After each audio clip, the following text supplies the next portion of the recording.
ผู้ฟังกำลังให้เกียรติรับฟังสถานีวิทยุเจียงใหม่มหานคร FM 107.25 เมกะเฮิรตซ์อันดับต่อจากนี้ไปเจิญอู้จ๋ากำเมืองกับดีเจคำเพชรเจ้า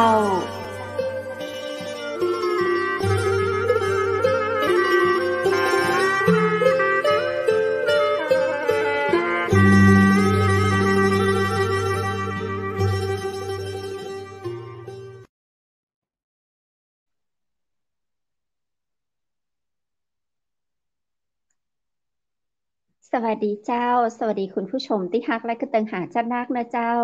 ยินดีต้อนรับเข้าสู่รายการอู้จากกำเมืองต่างจังใหม่มหานครแพร่ภาพออกอากาศรายการสดจากอาคารวังสิงห์คำอำเภอเมืองจังหวัดเชียงใหม่เจ้าคุณผู้ชมและคุณผู้ฟังเจ้าปีกะปะกะข้าเจ้าดีเจคำเพชรเจนเกยนะเจ้า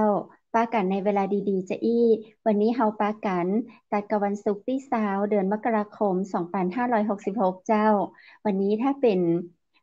เจ้าจีนนะเจ้าเปิ้นก็จะทักทายกันเพราะว่าจะได้ต้อนรับปีใหม่จีนเนาะวันนี้เป็นวันจ่ายวันพรุ่งนี้ก็เป็นวันตาลแถมวันก็จะเป็นวันแอลนะเจ้าประเพณีของคนจีนก็จะมี3วันด้วยกันเนาะแล้วในการทักทายกันก็จะสวัสดีปีใหม่จีนแบบซินเจียยู่อีซินี่หัวชัยเนาะขอให้จักดีปีใหม่ร่ำรวยเจ้าคุณผู้ชมและคุณผู้ฟังแหละทักทายกันสักน้อยหนึ่งกับพี่น้องคนจีนนะเจ้าเนาะซินเจียยู่อีซินี่หัวชัยขอให้อันร่ำรวยสุขภาพดีกันทั่วหน้านะเจ้าและในวันนี้ต่างจังหวัดมหานครกับรายการอู้จากกำเมืองเขาก็มาอู้มาจากกำเมืองด้วยกันและในวันนี้นั้นนะเจ้าก็ได้รับเกียรติจากคุณเปียกจิตสุนทรสถิตยุติธรรม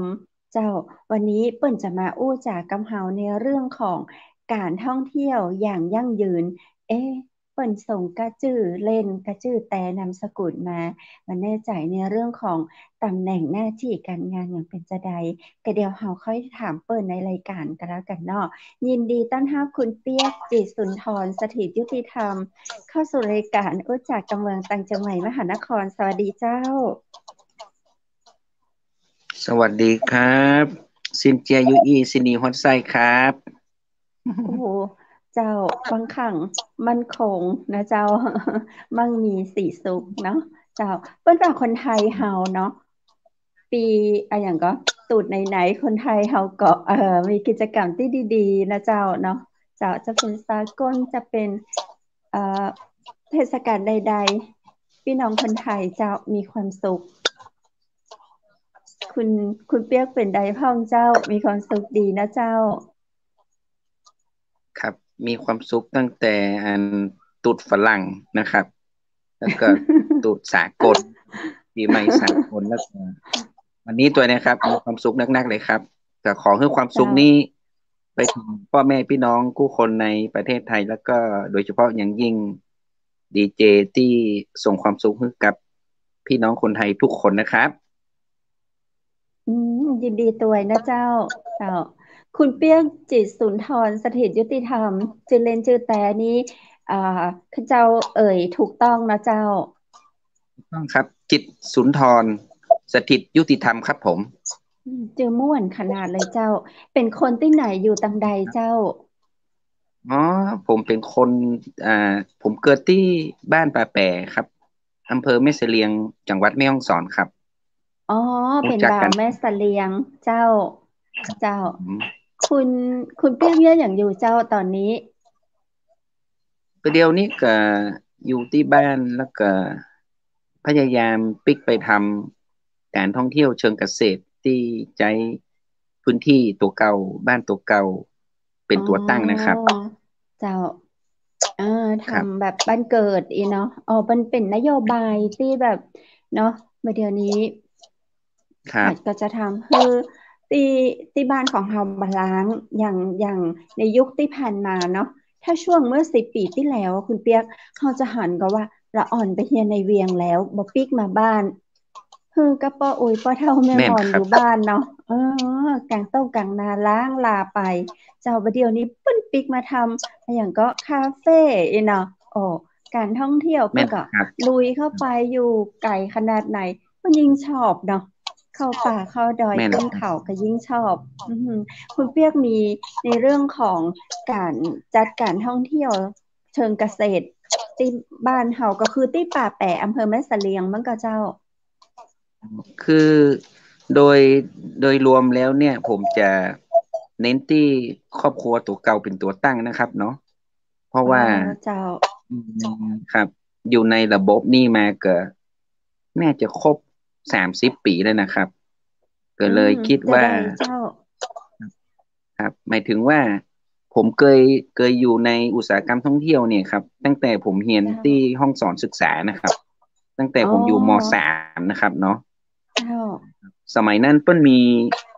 มีการอบรมมะคุเทศก์ท้องถิ่นเนี่ยครับเฮาก็สนใจอืที่จะเข้าไปมมีส่วนร่วมกับกรมแรงงานนะครับเนาะก็เลยเจ้าคิดว่าแม่ฮ่องสอนฝรั่งมันแอวนักนะครับก็เลยอู้กับฝรั่งพ่องหูพ่องบ่หูหลายเนี่ยครับแต่ว่าอ่ด้วยควาามชอบมันต่อยอดมาเรื่อยๆอะครับครับเจ้าเฮาเริ่มจากอันหยังจะได้จากการที่เฮาเรียนเฮาสนใจแล้วนะเจ้าเฮาแล้วเฮาครับลงมือทำจะได้เจ้าคือคือสมัยก่อนที่ผมไปเรียนหนังสือเนี่ยนะครับเนาะผมก็จะอ่าออกไปทำงานวันเสาร์วันอาทิตย์นะครับไปวันเสาร์เจ้าวันเสาร์วันอาทิตย์นี่ผมได้จอบไปซ้อการพอดีไปเจอเกสต์เฮาส์หลังหนึ่งเพิ่นจ้างเฮาถางหญ้านะครับอ่าเพิ่นจ้างเจ้า เฮาถางหญ้าครับมีฝรั่งอยู่พักที่เกสต์เฮาส์เปิ้นเฮาก็อู้อืภาษามฝรั่งได้เจ้า น้อยๆเนี่ยครับม.3นะครับเนาะ เจ้าของเจ้าบ้านเจ้าของบ้านก็เลยมาต้อนรับนักท่องเที่ยวอย่างกะมาอยู่ด้วยกันเนี่ยเจ้าครับก็เลยไปออืยู่ที่มที่เมนครับผมเจ้าครับจะได้เขาคือเขาเห็นฝรั่งนี่เขาเดินเข้าไปทักทายเพื่อเลยกับเจ้าครับปกติก็เวลาหันคนก็จะชอบอู้ชอบจ๋าอยู่แล้วก็เจ้าโดยพื้นฐานคือโดยพื้นฐานคือชอบภาษานะครับเนาะแล้วก็เจ้าพ่อก็ทำงานโดยฝรั่งโดยอ่ามิชชันนารีเจ้าก็เลยมีโอกาสได้สัมผัสได้อู้ได้จ๋านะครับ เจ้าเขาทักทายเปิ้นจะได้ลองครับผมลองทักทายแล้วคือคนส่วนใหญ่เวลาเนาะเห็นฝรั่งเนี่ยคนไทยเขาเปิ้นจะลบเปิ้นกลัวไงเออแต่คุณเปียกคือครับ เข้าไปหาฝรั่งทักทายเลยเจ้า ครับคทักรับจะได้เจ้าลองแนะนำเกิดคือที่โรงเรียนที่ผมเรียนที่ศึกษาสงเคราะห์นี่ครับเพิ่นบอกว่าเจ้าถ้าเจอคนแปลกหน้าเนาะถ้าเจอคนแปลกหเจ้าน้าก็ทักทายสวัสดีนะครับเนาะฝเจ้ารั่งก็เป็นคนแปลกหน้าผมก็ว่าสวัสดีครับเนี่ยผมก็ยกมือไหว้เพิ่นก็บางคนเพิ่นก็ฮู้นะครับเนาะบางคเจ้านเพิ่นก็บ่ฮู้เพิ่นก็งงๆเนาะแต่ก็ชอบถามเพิ่นว่า where you go อย่างเงี้ยครับเฮาก็ก้อยๆเรียนรู้อ๋อเรื่อยๆนะครับเจ้าครับก็เลยทำให้เป็นจุดในการที่เราได้เข้ามาทำในเรื่องของการท่องเที่ยวคุณคเปีรับผมยกเจ้าคุณเปียกเป็นมัคคุเทศก์หรือว่าเป็นไกด์ตัวมั้งก็เจ้าครับจริงๆแล้วมันผมผมอบรมไอ้มัคคุเทศก์ท้องถิ่นนี่ก็น่าจะตอนอายุ14-15นะครับเนาะแต่ว่าเจ้าพอพรบพรบปี2535ออกเนี่ยครับเปิ้นก็เจ้าต้องการบุคลากรในอุตสาหกรรมท่องเที่ยวเนี่ยผมก็ไปเรียนไปเรียนเพิ่มเติมที่หลักสูตรที่มหาลัยเชียงใหม่อ่ะครับก็สอือบสอบสอเจ้าบผ่านนะครับ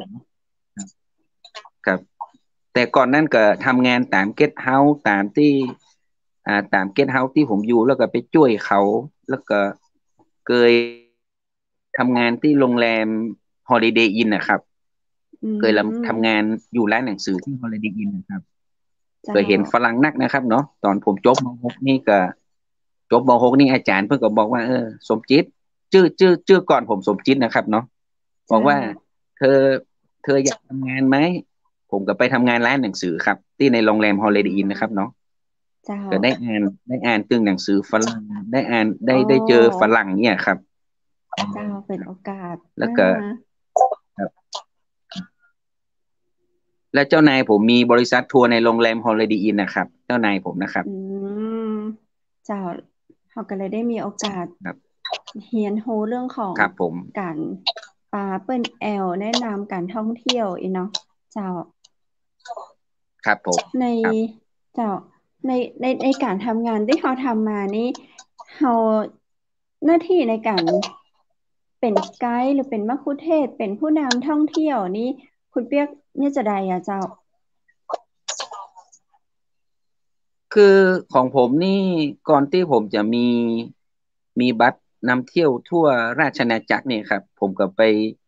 ฝึกงานอยู่ที่โรงแรมที่แม่ฮ่องสอนที่มีนายกสมาคมของคุณสุพจน์กลิ่นปานีตนะครับผมเป็นอัยการอืที่เปิ้ลมแล้วก็เปิ้ลเจ้าก็เปิ้ลก็เปิ้ลก็มีนโยบายเลือกคนท้องถิ่นนะครับเลือกคนเจ้า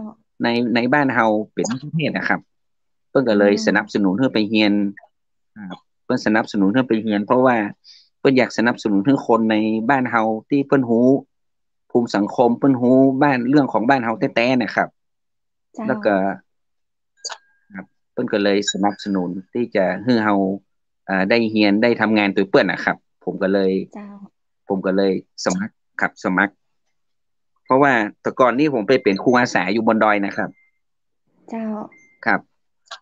แล้วก็เปิ้นเปิดเกะพรบปี35ออกมาผมก็ว่า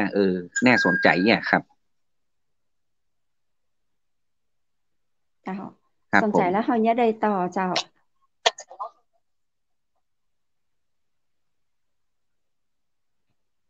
คุณเปียกได้ยินกับเจ้าครับเหมือน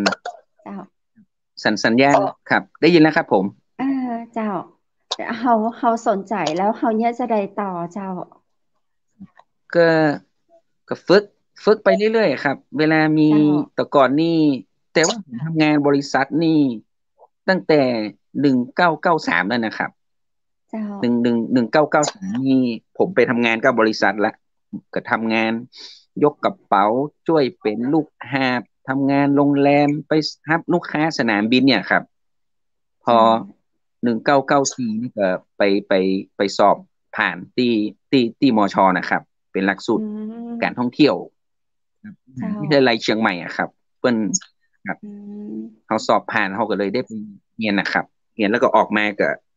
ผมก็ทำงานเลยครับทำงานกับเจ้านายผมเลยที่โกลเด้นไพร์นะครับอืโกลเด้นไพมร์รีสอร์ทนะครับที่แม่ฮ่องสอนนะคเจ้ารับเจ้าซึ่งอืซึ่งเปิ้นมีมตลาดเปิ้นไปขายเปิ้นไปขายทัวร์ที่ยุโรปไปขายต่างประเทศนะครับ อ๋อผมก็ทำงานกับเจ้าเปิ้ลตลอดมาอ่าครับแล้วเขาก็เลยได้เจอฝรั่งนักขึ้นครับเขาก็ได้เรียนรู้ใจภาษาแล้วก็ใจหลักการที่เขาเรียนมาเจ้าเขามีครับความประทับใจในงานใดที่ที่ได้ทำมา แล้วคุณเปียกประทับใจเล่าให้ฟังพ้องละเจ้าก็ความประทับใจนี่ก็ผมว่านักท่องเที่ยวนี่เขาสนใจในเรื่องของประเพณีวัฒนธรรมนะครับเนาะเจ้าเปิ้ลสนใจเรื่องปีใหม่เรื่องกินเรื่องอย่างเพราะว่านักท่องเที่ยวที่มาแม่ฮ่องสอนนี่ส่วนมากเขาจะเขาเขาบ่ค่อยอยากไปอย่างที่มันหรูหรานะครับเขาเจ้าอยากจะเขาอยากจะแอวแบบว่าแอดเวนเจอร์นะครับอ่แบบท้าาทายเจ้าแบบ อ๋อว่าเรียนรู้วัฒนธรเจ้ารมครับ culture shock อย่างพวกเนี้ยครับเป็นอือฮึเป็นเรื่องที่เขาคล้ายๆไปว่าเขาบ้านเขานี่มันวัฒนธรรมมันตกหล่นไปนั่นนะครับแต่ว่าอืมเขาจะมาหาเขาจะเก็บมาหาเกี่ยวมาหาอืที่บ้านเขามครับผมเจ้าครับเจ้ามีเรื่องของการทำงานของเฮาอันไหนที่แบบอยากเล่าให้คุณผู้ฟังคุณผู้ชมเจ้ามีวันนี้เขามีภาพอ่มาประกอบาในตัวก็แล้วเขาจะเล่ากันครับเจ้าก็รูปนี้วันนี้ถ้าจะบ่มีได้นะครับ ถ้าจะอยู่เจ้าที่อย่างก็ที่ดีเจหอนะครับเนาะอยู่ที่พี่หอแต่ว่าเจ้าโอกาสหน้าก็จะได้ นำเสนอนะครับเนาะเจ้าความประทับใจนี่ก็ถ้าจะมีนักครับ แต่ว่ามีครั้งหนึ่งที่แม่ฮ่องสอนนะครับเนาะผมมีโอเจ้ากาสได้ไปช่วยนักท่องเที่ยวที่เพิ่นตอ๋อกน้ำที่อ่าตกน้ำตายเลยนะครับ ที่น้ำตกผาเสืออ๋อนะครับเนาะอ๋อครับเจ้าเปิ้นครับเปิ้นถ้าจะครับเปิ้นถ้าจะไปเล่นน้ำเรื่องประมาณเนี่ยครับ ผมก็มีอืโอกาสไปช่วยเพื่อนมวันที่สิบแปเจ้าดวันที่18อืสิงหาคมมครับวันวิทยาศาสตร์ผเจ้ามตอนนั้นผมทำงานอยู่ที่แม่ฮ่องสอนนะครับทำงานอยู่ที่ร้านอาหารที่เป็นตำรวจท่องเที่ยวปัจจุบันเนี่ยครับอืมพอดีเจ้าฝรั่งตายผมก็เลยไปช่วยเพื่อนอืครับมไปช่วยเพื่อนไปเจ้าทาสีไปเขียนป้ายไว้ที่น้ำตกผาเสือนะครับผมอ๋อก็ว่าอ๋อ เจ้ามันครับมันเป็นอย่างอี้ล่ออันฝรั่งนี่เนาะมันมาแล้วก็แต่ต่างโรงพยาบาลต่างตำรวจเพื่อนก็จัดการเรียบร้อยก็เลยเป็นความประทับใจว่าคนที่มันมาจากต่างถิ่นนะครับเนาะเหมือนกับเจ้าว่าเหมือนผมเข้าไปเชียงใหม่ใหม่ๆนะครับผมก็กลัวเหมืออืนกันนะมเจ้าแต่ว่าเขานี่ก็เขาอาจจะมีใจที่จะเรียนรู้อยากเห็นอยากกะเพื่อนก็มาแอวแล้วก็เพื่อนก็ตกน้ำตายนะครับที่น้ำตกผาเสือนะครับ เจ้าซึ่งอืมสิ่งที่ผมว่าได้ช่วยเขาเพราะว่าผมก็คิดว่าผมก็ได้เห็นฝรั่งมาตั้งแต่น้อยนะครับเนาะตั้งแต่เจ้าตั้งแต่เรียนประถมตั้งแต่เพราะว่าอืมม.2 ม.3มันมัเนาะนมันเป็นว่ามันเป็นโชคตัวครับผมว่ามันเป็นเจ้าจังหวะของเฮาตัวที่จะได้สัมผัสคนหมู่เนี่ยครับเจ้า อืมครับผมแล้วเขาก็มีความสนใจในด้านนี้ตัวเนาะเขาครับผมในลักษณะแบบนี้เจ้าคุณเปียกพอจะบอกได้ก็เจ้าว่าคุณเปียกเนี่ยมีพรสวรรค์หรือว่าพรแสวงมากกว่าเจ้าผมว่าการท่องเที่ยวนี่มันมันน่าจะเกี่ยวข้องกับเรื่องของ ความความอย่างใดนะครับมันจะเป็นเรื่องของพรสวรรค์ก็ได้ครับเพราะว่าคนที่อืจะมทำงานกับคนอยากแอวนี่นะครับมันเจ้าจะต้องเป็นคนที่เข้าใจเปิ้นนะครับเนาะเข้าใจเปิ้นว่าต้องมีเปิ้นจะนอนพรสวรที่ไหนรค์ด้วยเปิ้นจะกินยังไงอ่าครับเจ้าผมถือว่าพรแสวงนี่ก็ถ้าจะมีพ่องครับเพราะว่าเจ้าเอาสนใจที่จะเรียนรู้ความหลากหลายนะครับเนาะความหลากหลาย บอกว่าจะเป็นฝรั่งชาตินี้อย่างกะชาติสเปนเพิ่นต้องการไอ้หยังไอ้ชาติไอ้ฝรั่งเศสเยอรมันเพิ่นมีความต้องการไอ้หยัอืงซึ่งมหลักสูตรเหล่านี้ทางมหาลัยเพิ่นสอนเราอยู่แล้วครับอืนะครับเนาะเจ้าทางมหาลัยสอนอยู่แล้วแต่ว่าทุกสิ่งทุกอย่างก็คือเฮาก็เป็นคนที่ชอบความง่ายความความปลอดภัยเนี่ยครับเฮาก็เลยเจ้าว่าถ้าเฮาเข้ามาในในในอุตสาหกรรมท่องเที่ยวเนี่ยมันน่าจะช่วยเฮาได้เพราะว่าภูเขานี่เนาะภูเขานี่เฮาก็บ่ต้องไปลงทุนแปลงเนี่ยครับอืมเจ้าหมู่ใช่บ้านเฮาก็ต้องไปสร้างขึ้นมาเนี่ยครับมันมีให้เฮาอยู่แล้วอะครับเจ้าครับแล้วครับ แล้วเห็นอย่างหนึ่งพ่อผมก็เป็นคนที่เพิ่นชอบเพิ่นทำในเรื่องของวัฒนธรรมเพิ่นทำในเรื่องของสิ่งแวดล้อมนะครับอืแล้วก็เพิ่นมเป็นเกษเจ้าตรกรนะครับผมก็เลยว่าเพราะว่าสมัยก่อนนี่ผมไปเป็นครูอาสาบนดอยนี่ผมลาออกมานี่พ่อผมก็บอกว่าระวังดีๆเนอะมัน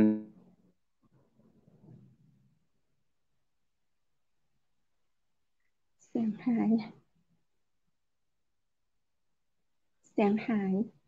อ๋อทีมมันงานจะเจอฝรั่งแบกกวยนะพ่อผมว่าอีน่ะคเจ้ารับตะกี้เหมือนเสียงหายไป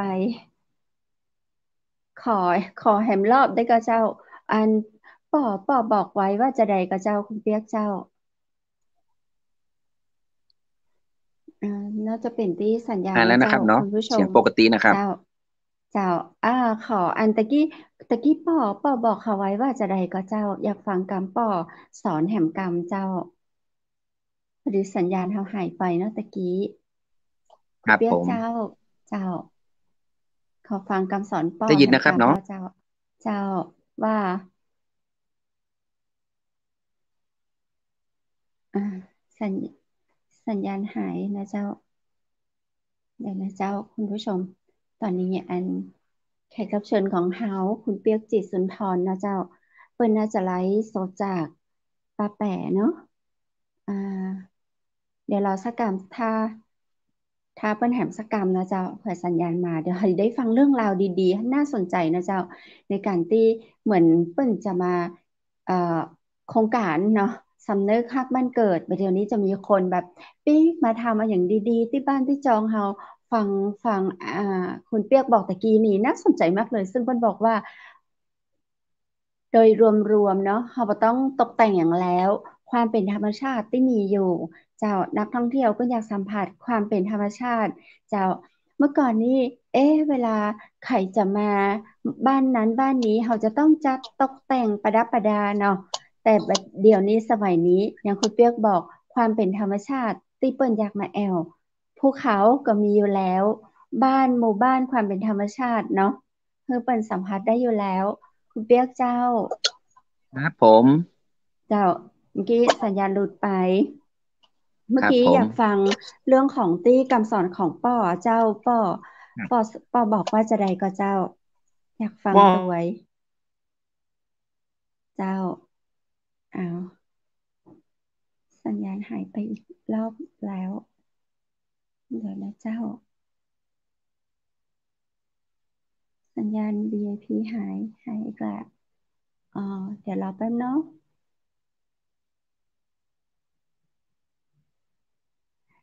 เดี๋ยวเพชรจะได้อู้อยู่คนเดียวนะเจ้าเดี๋ยวรอสักกรรมนะเจ้าคุณผู้ชมในเรื่องราวของการนะเจ้าธรรมชาติท้องถิ่นบ้านเฮากรรมตีขุดเปียกอู้ไว้โอ้ประทับใจเพชรมากเลยเนาะเขาไม่ต้องไปตกแต่งประดับประดาอย่างความเป็นธรรมชาติสิ่งที่นักท่องเที่ยวเปิ้นอยากเห็นก็คือความเป็นธรรมชาติในท้องถิ่นของบ้านเฮานะเจ้าคุณเปียกเจ้าครับเจ้าครับผอ่ามสะปิ๊กมาแล้วดีใจเจ้าเจิครับผมญเจ้าครับผมที่ผมว่าพ่อผมนี่ก็เคยเนี่ยการกับฝรั่งนะครับเนาะเจ้าเคยเนี่ยการกับฝรั่งก็เป็นพ่อผมเป็นลูกเป็นลูกผู้ใหญ่บ้านนะครับเปิ้นก็ได้ไปอ๋เรียนที่อเปิ้นก็ได้ไปเรียนที่เชียงใหม่เปิ้นเตียวจากอ๋แม่อลาน้อยไปนะครับโอ้เปิ้นก็เลยได้สุดยอดไปเห็นเปิ้นก็เลยได้ไปเห็นเมืองเชียงใหม่ที่ที่อืมที่ใกล้ๆกับไอ้มงฟอร์ดไปเดียวนะครับเปิ้นไปเจ้าอยู่ที่นั่นเปิ้นให้อาหารฝรั่งแล้วก็ฝรั่งเนี่ยก็เป็นฝรั่งเศสนะครับมีอืมิชชันนามรีนะครับ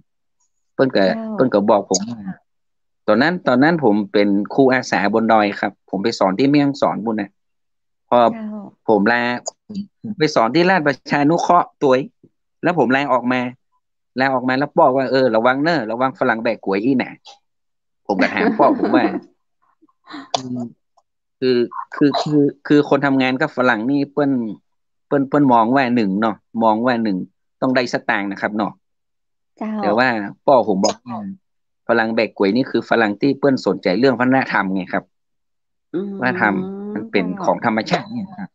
ครับเจ้าเปิ้นก็บอกรหัสตัวนี้ให้ผมซึ่งเป็นสิ่งที่ผมชอบอยู่แล้วนะครับผมชอบในเรื่องของวิถีชีวิตเนี่ยครับเพราะว่าพ่อผมเปิ้นสนใจที่จะให้เราขับเคลื่อนชีวิตด้วยกันด้วยอยู่ในภาคเกษตรอยู่ในภาคของความเป็นธรรมชาติเนี่ยครับเจ้าผมก็เลยตัดสินใจว่ามีคนสนับสนุนนี้เนาะคนสนับสนุนพ่อผมก็เห็นด้วยอีกอ่ะผมอายุสาวแล้วผมก็ตัดสินใจละไปไปสมัครงานตามที่โรงแรมต่างๆเนี่ยเพิ่นก็ฮับผมก็เลยว่าโอเคไปละจะต้องลุยเต็มที่แล้วเนี่ยครับเจ้าก็ได้ก็เลยได้ครับก็ประทับใจอย่างหลายอย่างครับในอุตสาหกรรมท่องเที่ยวเนี่ยมีคนที่เปิ้นเห็นด้วยนะครับอย่างเช่นแม่ฮ่องสอนเนี่ยทางปิยะเกสต์เฮาส์เนี่ยครับเปิ้นเป็นอันนี้เป็นเจ้าจุดแรกเลยที่ผมไปเรียนครับอาจารย์ภาษาอังอืกฤษที่ห้องมสอนศึกษานะครับอาจารย์เพิ่นก็สนับสนุนให้นักเรียนได้เรียนรู้นะครับเพิ่นก็จับมือกับกรมแรงงานนะครับคือออืบรมมะคุเทศมท้องถิ่นเนี่ยครับอ๋อผมก็ เจ้าผมก็ไปร่วมตัวแล้วก็ต่อยอดมาเรื่อยๆเนี่ยครับอืมเวลามีเพิ่นก็จะหมู่เก็ตเฮานี่เพิ่นก็จะฮ้องเขาไปเนี่ยครับเออผ ผมกับปลาเปิ้นเจอปลาเปิ้นไปองค์ไปแอวอย่างแต่ก่อนนี่เวลาผมไปรับลูกค้าที่เชียงใหม่นี่ผมต้องโชว์บัตรประชาชนนะครับโชว์ให้ตำรวจน่ะครับ บอกตำรวจว่าผมจะไปปลาฝรั่งไปแอวแล้วเนอะอย่างเงี้ยครับก็ต้องโชว์บัตรประชาชนให้เขา แล้วก็เขาว่าไปเลยตอนนี้มันยังแบบเข่งด้วยนะครับเนาะมันยังแบบเข่งด้วยครับแต่ประเดี๋ยวเราต้องมีบัตรมะคุเทศเนาะคุณเปียกเจ้าการที่เราจะเป็นไกด์หรือมะคุเทศเนี่ยเราจะต้องอู้ภาษาอย่างได้พ่องจริงๆแล้วคนไทยที่เปิ้นอยากเป็นมะคุเทศเนี่ยมันสามารถที่จะเข้าไปสอบได้มีเรียนรู้หลักกฎจรรยาบรรณรู้ว่ามีจิตใจที่อยากจะช่วยแนะนำก็จะได้บัตรสีบรอนซ์นะครับจะได้บัตรสีทองครับจะได้บัตรสีทองครับสำหรับคนที่เป็นมะคุเทศก์ทั่วไปต่างประเทศก็คือใช้ภาษาอังกฤษหรือว่าใช้ภาษาฝรั่งเศสหรือว่าใช้ภาษาญี่ปุ่นเนี่ยครับได้ยินนะครับหมู่นี้ก็จะเป็นหมู่นี้ก็จะมีบัตรสีเงินนะครับเหมือนเหรียญทองนะครับเจ้าครับครับแต่ปีเดียวนี้ยุโรปแต่ปีเดียวนี้สีหนึ่งครับเอเชียเขาก็จะสีหนึ่งเจ้าครับคนที่เดินป่าเพื่อนก็จะมีบัตรสีเขียวอย่างครับคนที่ไปแอววัดปลาไปแอววัดได้ก็จะมีบัตรสีชมพูนะครับในอดีตนะครับเนาะเจ้าคือการเป็นมะคุเทศก็จะมีหลายประเภทเนาะเจ้าแม่นครับผมแล้วแต่ถนัดเนี่ยครับคนเดียวเนี่ยมีหลายบัตรเลยอีได้ก็เจ้าได้ครับบางคนอย่างเจ้านายผมนี่สมัยก่อนนี่เจ้านายผมนี่ถ้าอู้ภาษาอังกฤษได้ปกติเพิ่นจะรับภาษาอังกฤษนะครับเนาะไกด์ทั่วไปนะครับเนาะแต่ว่าถ้าอู้ภาษาฝรั่งเศสได้เนี่ยเจ้านายผมก็ยังฮื้อเพิ่มแถมค่าตั๋ว500อย่างครับแต่ก่อนนะครับเจ้าครับแล้วถ้าใครมีแต่ก่อนมันจะแยกอย่างคนที่ไปแอวในพระบรมมหาราชวังเนี่ยมันก็จะมีบัตรแถมต่างหากเนี่ยครับอ๋อเจ้าครับคุณเปี้ยงมีกี่บาทเจ้าของผมนี่มีบัตรสีบรอนซ์แล้วก็มีบัตรนักเที่ยวในพระบรมมหาราชวังมี2 ใบเนี่ยครับแล้วคุณเปียกอู้ได้กี่ภาษาเจ้าผมอู้แต่ผมอู้ภาษาอังกฤษได้อย่างเดียวครับส่วนภาษาไทยภาษากะเหรี่ยงอันนี้เขากำลังอู้การเมืองเจ้าได้หลายภาษา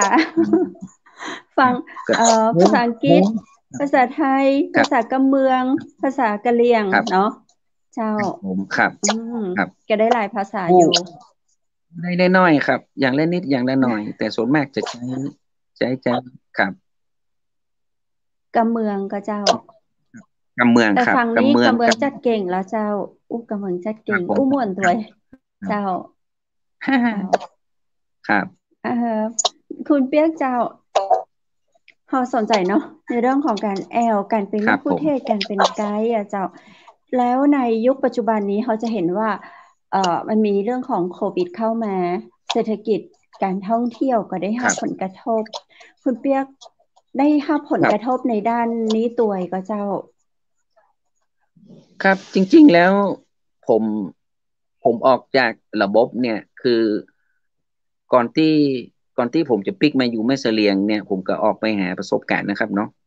หาประสบเพราะว่าผมก็ตั้งใจไว้ว่าสักช่วงหนึ่งผมก็จะต้องปิกมาที่แม่เสลียงเพราะว่าเจ้านายเปิ้น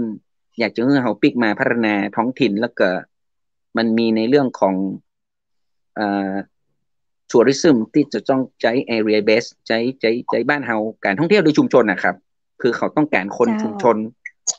ที่หูแต่เกี่ยวกับชุมชนตัวเก่านะครับผมพอดีผมมีครอบครัวแล้วก็ผมก็มีลูกน้อยเนาะผมก็ตัดสินใจลาออกจากบริษัทตั้งแต่ลูกผมได้ประมาณสัก 3-4 วันนะครับตั้งแต่2550นะครับ2550นี่ก็ผมก็บ่ได้มีเงินเดือนกินแล้วครับแต่ก่อนผมกินเงินเดือนนะครับอ๋อแล้วเขาก็มาเป็นไกด์เป็นมะคุเทศอิสระ เจ้าครับผมครับอืมก็ปิกมาอยู่บ้านนี่ก็อู้ถึงว่าเฮาก็มีนักท่องเที่ยวเพราะว่าผมเดินทางทั่วประเทศเนาะเวลาผมทำทัวร์เนี่ยเจ้าก็มีเจ้าเพื่อนอยู่ผู้ตึงเหนือตึงใต้ตึงอีสานเพื่อนก็อืส่งลูกค้ามที่เพื่อ๋ออนก็ส่งลูกค้าที่เจ้าเพิ่นสนใจอะครับสนใจเจ้าในเรื่องของการท่องเที่ยวแนวแบบว่าธรรมชาตินี่นะครับเจ้าครับหมู่เดินป่าหมู่แอวล่องแพหมู่เนี้ยครับเพิ่นก็ส่งมาให้อืเฮาครับมเจ้า ครับอ๋อเขาก็ยังมีงานในเรื่องของการป้าแอวยังต่อครับเนื่องอยู่นะเจ้าอืมมีเจ้าครับมีพอจะมีได้แต่ว่าช่วงโควิดนี่ก็ช่วงโควิดนี่ถือว่าเบาครับเบามากเลยแต่ว่าอือย่างน้อยมก็ยังมีอาจารย์ที่เพื่อนเพื่อนสอนมหาลัยหมู่นี่นะครับที่เพื่อนสอนในเจ้าประเทศไทยนะครับเพื่อนบอกว่าไปไหนอยากเพื่อนก็เลยมาแอลที่อ๋แม่เสลียงอนะครับเจ้าครับเมื่อสักครับเดือน2 เดือนก่อนเนาะพี่ก็เจอคุณเปียกเหมือนกันแล้วเนาะคุณเปียกกับปาครับสมาคมนักท่องเที่ยวของจังหวัดต่างๆเนาะมาแอลที่แม่เสลียงจังหวัดแม่ฮ่องสอนเปิ้นบนครับผมลูกเหมือนกันแล้วเนาะจากเชียงใหม่ ครับผมแม่เสแม่นครับลียงขุนยวมอำเภอเมืองปายเจ้าครับก็เห็นยังมีงานแล้วก็กิจกรรมดีๆเจ้าครับยินดีแม่นแล้วครับเลยเจ้าครับ รู้สึกเป็นจะได้พ่องเจ้าในการที่เรามาได้เป็นไกด์เป็นมัคคุเทศก์พอใจเปิงใจอะเจ้าครับก็ถือว่าเป็นอาชีพหนึ่งที่มันเป็นอาชีพหนึ่งที่ว่าม่วนนะครับมันคือ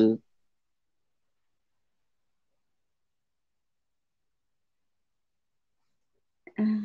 เสียงหายไปสัญญาณน่าจะติดขัดเจ้าได้สมาตางค์แล้วก็แล้วได้ความรู้ครับเจ้าได้ความรู้เพิ่มเติมความรู้นี้ได้ครับมันเพราะว่าผมก็ชอบที่จะเรียนรู้นะครับเนาะมันก็เลยเจ้าคิดว่ามันได้หลายๆอย่างครับแล้วก็สุดท้ายนี่ก็ผมคิดว่าเจ้าบ้านนักท่องเที่ยวเนี่ยครับบอกว่าคนเจ้าไทยกะบอกว่าชาวต่างชาติกะเปิ้นก็ไปที่ไหนก็เปิ้นก็ขอยากกินของดีๆนะครับเนาะเปิ้นขอยากกินเจ้าอาหารปลอดภัยอยากกะเจ้าผมก็เลยหันหน้ามาทำเรื่องการท่องเที่ยวเชิงเกษตรการท่องเที่ยวเชิงวัฒนธอืรรมมที่มันเกี่ยวกับเจ้าวัฒนธรรมการกินวัฒนธรรมการทำเลือกสวนไร่นาหมู่เนี่ยครับ เจ้าซึ่งผมว่ามันเป็นโอกาสที่ดีเพราะว่าเราสามารถเอาความหลากหลายนะครับที่เรามีอยู่ในชุมชนของเราเนี่ยครับอ่า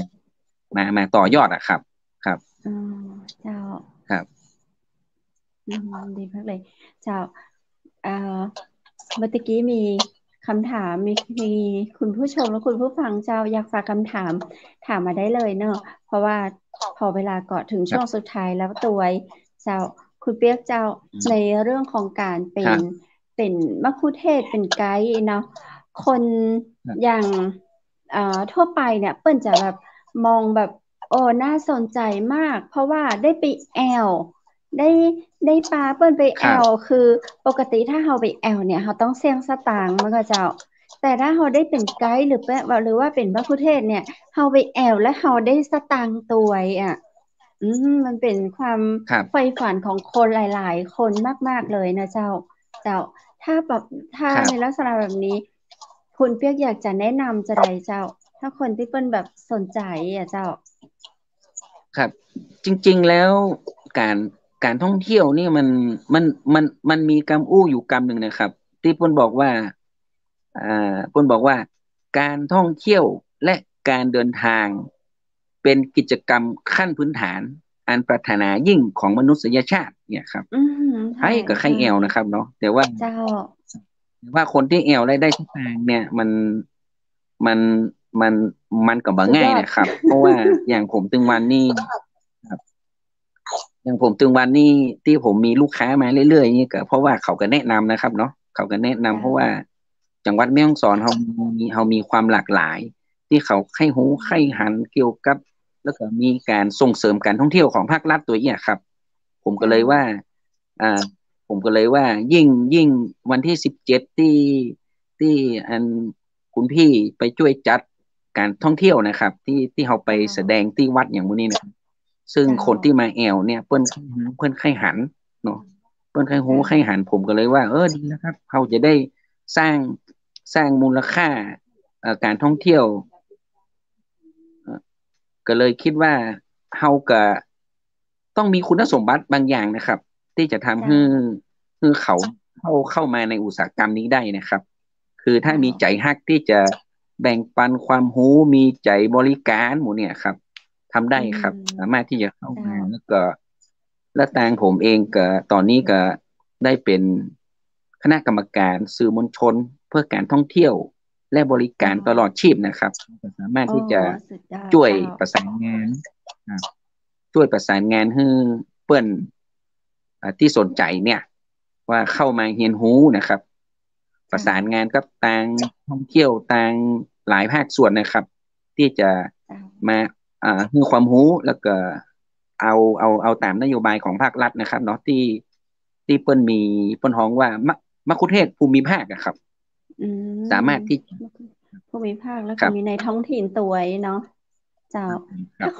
คนสนใจเพิ่มเติมเนี่ยเปิ้นอยากไปเรียนรู้จากคุณเปียกอีใดก็เจ้าได้ครับมีมีจะน้องๆหลายฮับเป็นคนที่ศิษย์ก่อ เปิ้นใครมีครับผมยังมีแนวคิดว่าจะทำที่ว่าวันเสาร์วันอาทิตย์9 โมง 10 โมงเนี่ยครับผมก็สามารถที่จ้าจะนัดเจออ่อนที่บริพัตรที่นักเรียนบริพัตรนักเรียนจอมแจ้งที่เขามาอืแสดงให้มเราที่วัดวันนั้นนะครับเจ้าว่าเขาจะปาเขาเอววันหนึ่งสัก2 ชั่วโมงเนี่ยครับจะอ่าจี้วัดเจ้าจี้วัฒนธรรมจี้ประวัติศาสตร์เพื่อเขาฮู้นะครับเจ้าแล้วก็เจ้าถ้าเกิดว่าเรียนครับรู้ในเรื่องหมู่ของเนี่ยครับการเป็นไกด์เป็นในตัวเนาะครับผมเจ้าอ่าเนี่ยครับเจ้าอันนี้ชื่นชอันนี้มชื่นชมจะต้องทำอย่างแน่นอนครับครับผมเจ้าครับเจ้าแล้วถ้านักท่องเที่ยวเปิ้นสนใจเปิ้นอยากติดต่อคุณเปียกนี้จะติดต่อได้ที่ไหนจะได้เจ้าประเดี๋ยวนี้ผมมีเบอร์โทรอยู่ที่ของ เชียงใหม่มหานค AS รมีก็เจ้าครับผมเจ้าเนี่ยครับครับสามารถที่จะปาแล้วก็แนะนำได้เพราะว่าถึงวันนี้ก็มีมีคนที่จะติดต่อผมนี่ก็ต่างโรงแรมนะครับเวลาไข้แอเจ้าลกะผมก็จะไปหาเขาก็แนะนำไปอ่ะครับแนะเจ้านำแล้วถ้าตันผมก็จะไปว่าช่วงนี้ผมก็อยากจะเน้นไปที่การเกษตรนะครับเพราะว่าเจ้าพออยากจะมีกินมีใจก็ประหยัดน้อยนะครับเพราะว่า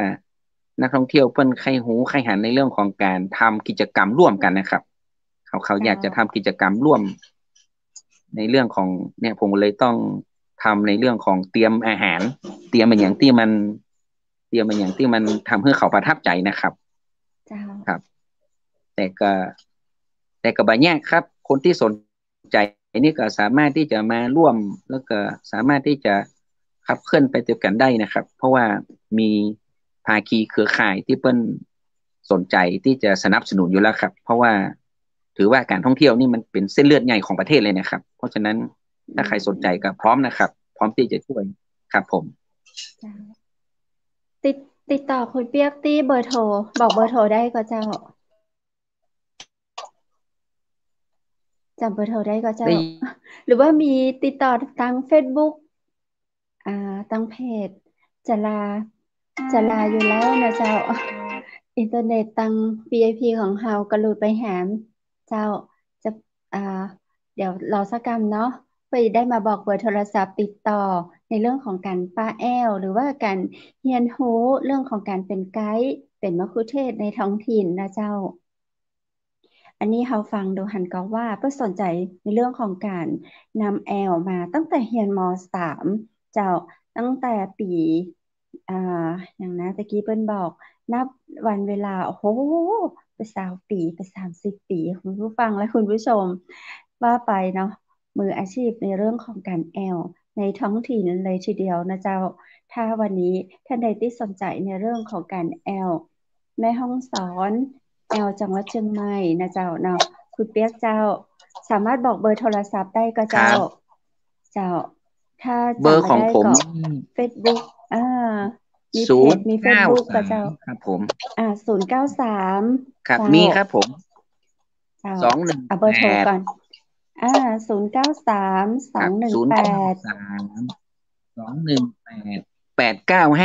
8952ครับ8952อันนี้คือถ้าใครสนใจอยากจะเรียนครับรู้ในเรื่องของการเป็นไกด์นะเจ้าแล้วก็ในเรื่องของการปาเฮาไปแอลนักท่องเที่ยวที่สนใจสามารถโทรหาคุณเปียกได้เนาะครับ093ครับ218สอง8952นะเจ้าเฮามี ครับผม Facebook แม่นมีครับเพจให้ติดต่อได้ก็เจ้าเฟซบุ๊กผมนี่ชื่ออย่างจิตสุนเจ้าทรสถิตยุติธรรมครับจิตสุนทรภาษาไทจิตยหรือว่าสุนทภาษาอังรกฤษเจ้า ภาษาไทยครับผม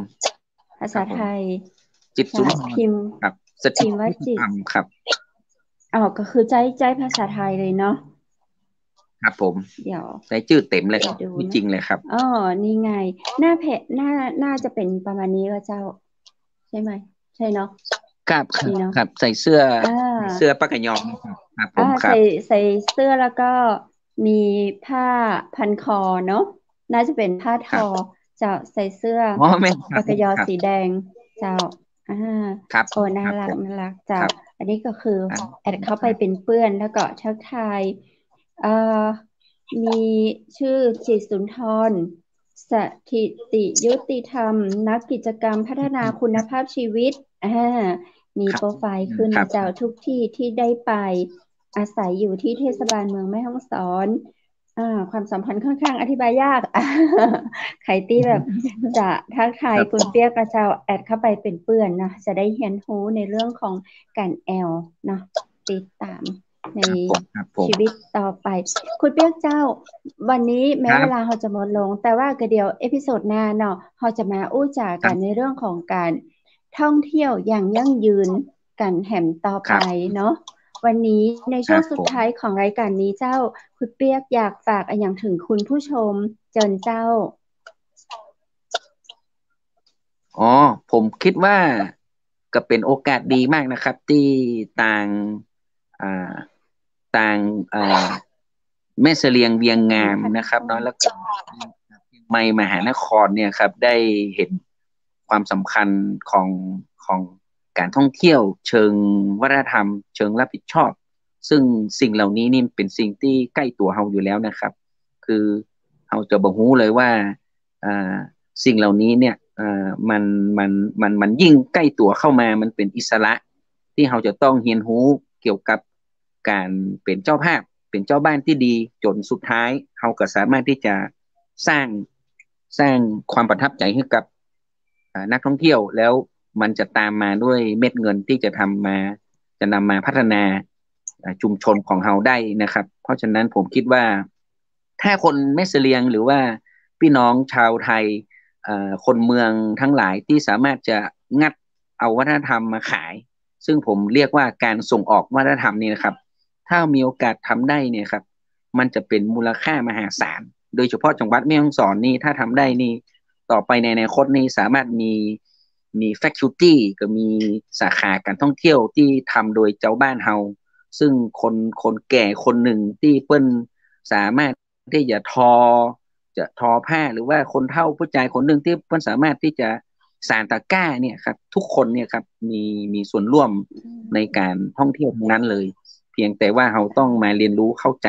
ไปตามกระบวนการของมันนะครับอย่างใดผมต้องขอขอบคุณทุกท่านแล้วก็ทางเชียงใหม่มหานครโดยที่เปิดโอกาสให้ผมได้เข้ามาแบ่งปันในสิ่งที่ผมอยากจะให้เกิดการท่องเที่ยวอย่างยั่งยืนโดยที่เราจะได้พัฒนาตัวเก่าพัฒนาชุมชนแล้วก็เป็นการพัฒนาประเทศชาติด้วยนะครับ ขอบคุณมากครับผมครับขอบคุณสวัเจ้าสดีคเดี๋ยวรับหน้ามาอู้จ่าแต่กันแหมนะเจ้าขอให้เจ้าดีสวัสดีเจ้าขอให้มีสุขภาพที่แข็งแรงนะเจ้าเนาะเป็นอยู่ปุ้นบนดอยปาแปะอำเภอแม่เสลียงนะเจ้าอาการน่าจะหนาวใจวอยเลยขณะข้าเจ้าอยู่ตังในเวียงนะยังหนาวขนาดนี้เลยเจ้าคุณผู้ชมและคุณผู้ฟังดูแลรักษาสุขภาพกันตัวเนอร์ช่วงนี้น่าจะเป็นในช่วงของ ปลายหนาวจากเข้าสู่ฤดูร้อนนะเจ้าดูแลรักษาสุขภาพการตามยอดดอยก็คงมีความหนาวเย็นอยู่เนาะถ้าในเวียงก็จะเริ่มอุ่นๆขึ้นมาในช่วงกลางวันเนาะอากาศเปลี่ยนแปลงจะอีกคือดูแลสุขภาพกันคือนักๆนะเจ้าวันนี้คุณเปียกจีสุนทรสถิตยุติธรรมเนาะนำเรื่องของการเป็นไกด์เป็นมัคคุเทศก์เจ้าการท่องเที่ยวมาเล่าสู่กันฟังประมาณนึงเดี๋ยวโอกาสหน้าเราจะเชิญเปิ้ลมาอู้มาจ๋ามาตอบคำถามคุณผู้ฟังและคุณผู้ชมเพิ่มแหมนะเจ้าเพราะวันนี้หมดเวลาลงแห่ละเจ้าช่วงสุดท้ายของรายการนะเจ้าคุณผู้ชมและคุณผู้ฟังท่านใดที่สนใจร่วมรายการเจ้าหรือว่าต้องการให้ทางทีมงานเนาะโปรโมทผลิตภัณฑ์สินค้านะเจ้าติดต่อได้นะเจ้าที่คุณอ๋อ0922625244นะเจ้าและวันนี้ขอกราบขอบพระคุณพระอาจารย์รัตนยาโนจากพุทธอุทยานสวนมรณรักธรรมตำบลแม่แลมอำเภอแม่ริมจังหวัดเชียงใหม่ท่านเปิดสอนเรียนสมาธิตั้งแต่ 8 โมงเมื่อเช้าจนถึง 4 โมงเมื่อแลงท่านใดสนใจติดต่อได้นะเจ้าและวันนี้ขอขอบคุณโรงแรมแม่เสลียงเวียงงามนะเจ้าแอลเหนือแอลหนาวเจิญนะเจ้าสำรองจองห้องพักได้ที่โรงแรมแม่เสลียงเวียงงาม0536214444เจ้าและวันนี้เจ้าขอขอบคุณน้ำผึ้งแท้น้ำผึ้งตราสารวินนะเจ้าน้ำผึ้งจากธรรมชาติ 100% บริการส่งทั่วไทยโทรถามได้ที่0826166889และวันนี้ขอขอบคุณแสงประเสริฐโภชนาบริการอาหารโต๊ะจีนระดับ5ดาวทั่วประเทศไทยนะเจ้าภาคเหนือภาคกลางภาคอีสานภาคใต้เจิญเจ้าสอบถามได้เรื่องของบริการอาหารโต๊ะจีนระดับ5ดาว0902สุมาเตอร์เบอร์โทรศัพท์0904658589และขอขอบคุณบ้านสวนกรมงคลตำบลแม่แลมอำเภอแม่ริมจังหวัดเชียงใหม่นะเจ้าขอขอบคุณผ้าพิธีกรหญิงจากร้านผ้าพื้นเมืองชุดไทยใหญ่และวันนี้ข้าเจ้าดีเจคำเพชรทีมงานเชียงใหม่มหานครขอกราบขอบพระคุณคุณผู้ชมและคุณผู้ฟังที่ฮักทุกคนทุกท่านในวันจันทร์หน้านะเจ้าเราจะปีกับป้ากันแหมป้ากันกู้วันจันทร์วันอังคารวันพุธวันพฤหัสบดีและวันศุกร์นะเจ้าเสาร์อาทิตย์เฮาหยุดพักผ่อนอยู่บ้านอยู่จองนะเจ้าเปิดดูรายการย้อนหลังได้ทางช่อง YouTube ของเชียงใหม่มหานครเนอร์สำหรับค่ำคืนนี้ขอให้คุณผู้ชมและคุณผู้ฟังนอนหลับฝันดีราตรีสวัสดิ์เจ้า